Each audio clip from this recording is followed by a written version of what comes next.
Lion meets Cupid. He didn't open the door. He simply appeared near the hearth, wings folded politely, as though he had always intended to knock but forgot at the last moment.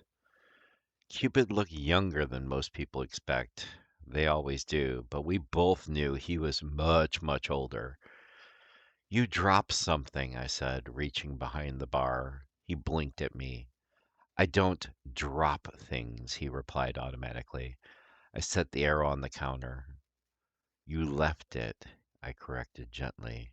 It caused a little chaos, nothing permanent, but next time, perhaps a note, a more detailed note would be better put.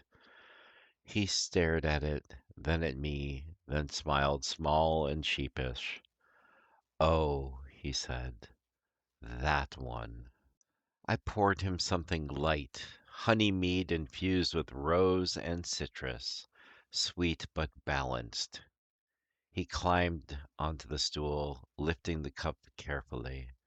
This place feels steady, he said after a sip. Most rooms react when I enter. Hearts speed up. People stare at the wrong person. Not here, I said. The tavern prefers consent. And he laughed at that heartily. Lion, my friend, I didn't mean any trouble, he added, turning the arrow between his fingers. It just slipped. It pierced two patrons and a chandelier, I replied evenly. But I have seen worse. He winced. I'm glad to return it, I continued.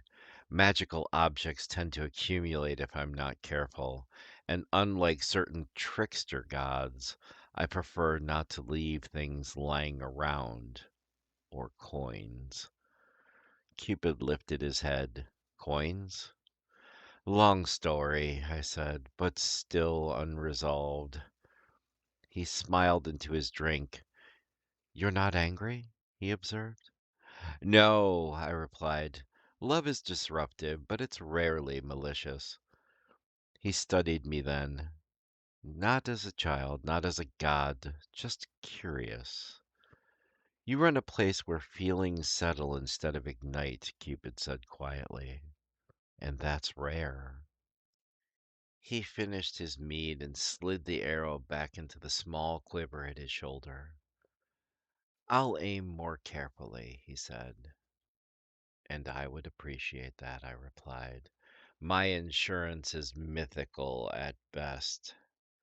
He hopped down from the stool, wings rustling softly. How are you? I replied before he vanished. Cupid paused, surprised by the question.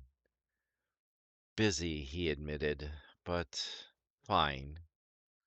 Good, I said. Try resting between catastrophes.